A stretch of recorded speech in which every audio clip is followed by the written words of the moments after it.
All right, morning. We're talking about coincidences in the book of Esther, and as we talk that through, one of the things we can consider are the moments mentioned here in the text of the article. So basically, the storyline of Esther is a series of events, and like any storyline, it's a series of events. But the storyline in Esther in this series of events seems to be shaped around this sort of coincidence style presentation. The queen is hosting her own banquet at the same time that the king is hosting a banquet when we open up the text in chapter 1. That coincidence leads to the primary conflict of chapter 1, which is that the queen is hosting a banquet while the king is, and the king is inviting the queen to come in and entertain the king's guests, and the queen refuses. We don't get a reason for why the king refuses or the queen refuses. We just know that Vashti refuses it. But perhaps it has something to do with this coincidentally identical timeline for sort of competing banquets. The queen has set a banquet for the women of the kingdom while the king has a banquet for the men of the kingdom, or for the kingdom, I guess. And in the coincidence of their conflicting schedules comes the conflict that leads to Vashti being deposed as queen because she refuses to go be before the king. Now, she might be refusing because she doesn't want to be sort of his showpiece, and that's typically the way, a lot of individuals read it that way. Vashti is refusing because she doesn't want to be this sort of showpiece for the king in this kind of context. She's got more dignity than that, so to speak. On the other hand, she might be refusing, perhaps in part because of that, but she might also be refusing because she's playing good hostess to her invited guests. And as part of that, be rather rude as the hostess to leave her banquet with her invited guests and dignitaries to go placate the desires of the king. But the fact that they're coincidentally sort of, at least it's presented that kind of way in the narrative, they just happen to be at the same time, that creates the conflict that then has Vashti removed. There's no rhyme or reason necessarily for why Esther garners favor from the individuals that she meets in the king's court and in the king's service. There's also not really a lot of rhyme or reason for why she garners favor from the king himself. She just does. And it's that positioning, right? And it's that going from I lost the word in my head. Going from the harem into the king's palace, and it's the back and forth movements, and it's the staging and it's the process that brings Mordecai to the king's gate. Well, all of this sort of circumstantial, coincidental material is what creates this sovereign guiding tension in the counter memory read of the text of Esther. So is it just a really interesting series of sort of coincidence moments in the storyline of the book of Esther, or is there a sovereignty that is guiding the process? And you can read the story on the surface and on the plot, and you look at the sequence of events and the way that the events transpire, and you look at the sequence of characters and when those characters show up and what those characters do immediately on their arrival. We'll talk about one here in just a minute, but that set of coincidences or coincidence feeling moments is what creates this surface that has this undercurrent with it, that is the sovereignty of God. How likely is it that all of these coincidence moments, really everything in the text, is this coincidence? So just take Haman, for example. There's a series of coincidences that involve Haman that present a ton of irony. So number one, we get the good of Esther and Mordecai. And then in chapter 3, we get that countered with, okay, so now we got Haman. It just so happens the king delights to honor him and elevates him to the second in command in the kingdom, gives him the ability to write his own law. And the king has made a decree that Haman should be ordered. And Mordecai's the one who refuses the order because he won't bow the knee. Well, that ignites this personal feud between Haman the Agagite and Mordecai the Jew that expands to all of the Jews, right? And this Agagite Jewish tension that reaches back into the Samuel text. But it's set up in this kind of like, well, the king delighted to honor Haman. It sort of comes out of nowhere. There's not a lot of context.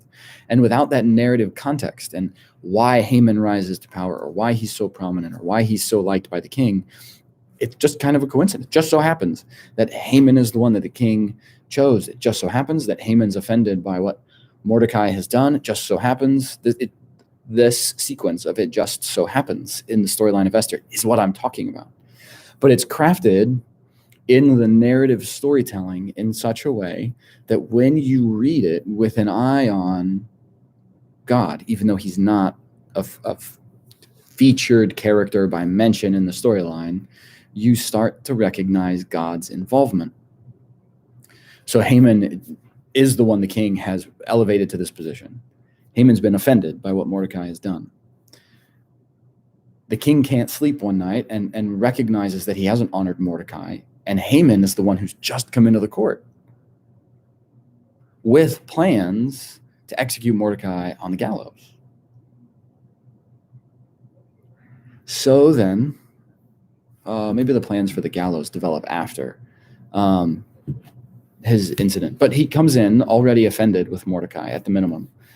And then the king comes to him and says, what should I do for the one that I would like to honor? And Haman misunderstands. He thinks he's talking about himself. And so he outlines this whole elaborate plot.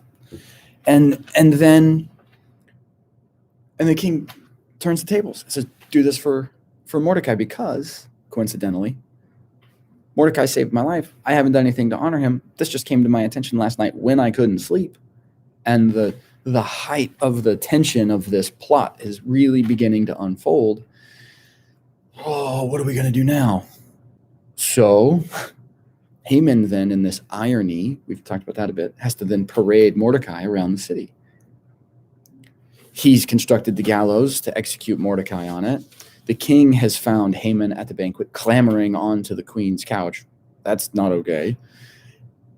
Assumes that he's going to or is assaulting the queen. And then one of the attendants says, oh, by the way, he's created a gallows to execute Mordecai on it. It's at his house, and it's 150 feet tall. King goes, oh, well, that's convenient, and has Haman hanged on the gallows at his own house. These coincidence moments in the storyline of Esther aren't just coincidence moments, but this is how it sort of, this is how the storyline unpacks. The first half of the story, first half, I really shouldn't say first half. The first 7 or so chapters, right, is the first 7 chapters here is really about this coincidence after coincidence after coincidence after coincidence that leads to that creates a series of events that if you're reading with an eye of faith, you say, this is the sovereignty of God at work, unfolding this particular plot, right? Unpacking this thing to become the story and the reason. Well, the story and the reason for what? Well, for what takes place in 8, 9, and 10, the deliverance of the Jews, and the reason for the festival of Purim, or which is based on the word pur, or Purim, the lots, casting of lots, and that features in the story earlier on, but without the sequence of coincidence moments, the story we know of Esther is dramatically different. Dramatically different. It doesn't have the same sort of piece to it. One of those features in these coincidences, it involves Mordecai. Not only is he involved in his own coincidences, he uncovers the king's plot, but Esther hasn't been summoned to see the king for 30 days. And the coincidence, so to speak, of her going to see the king is initiated by Mordecai. So it's not a coincidence because it's sort of, it's planned by Esther and by Mordecai. But from the king's perspective, he hasn't seen the queen in 30 days.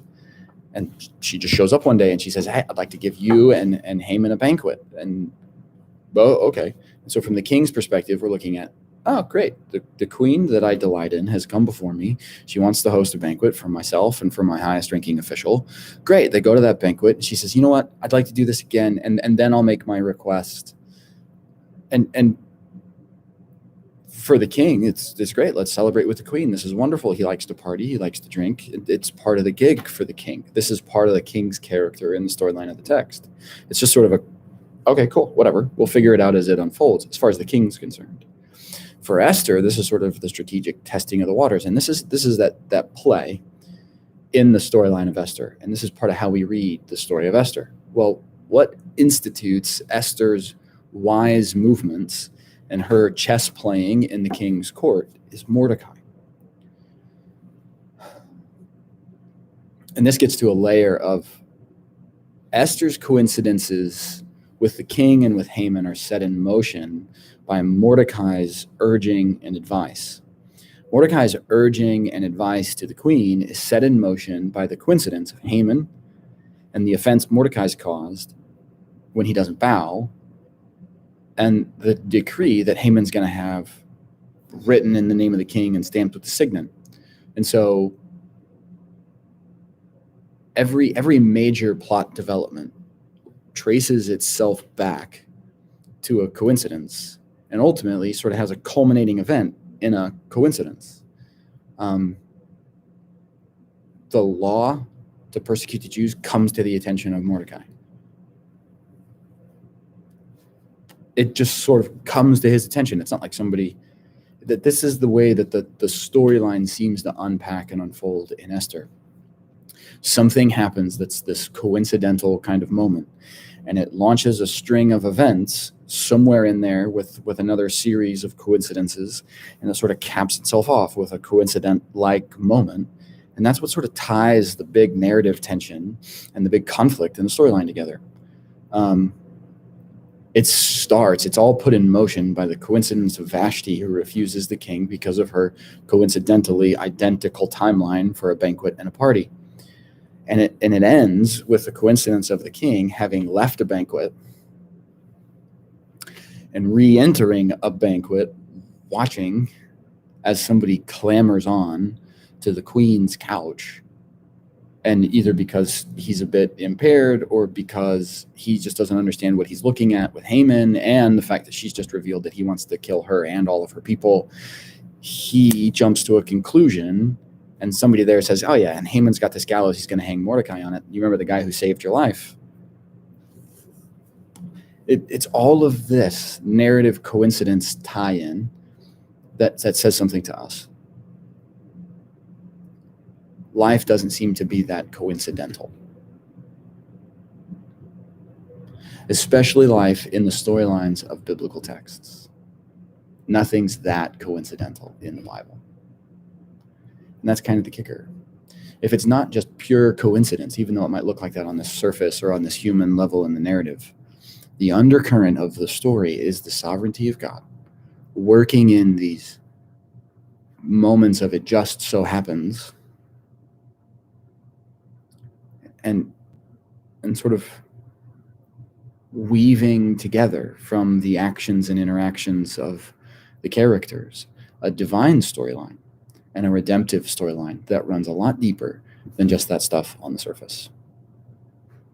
See you next time.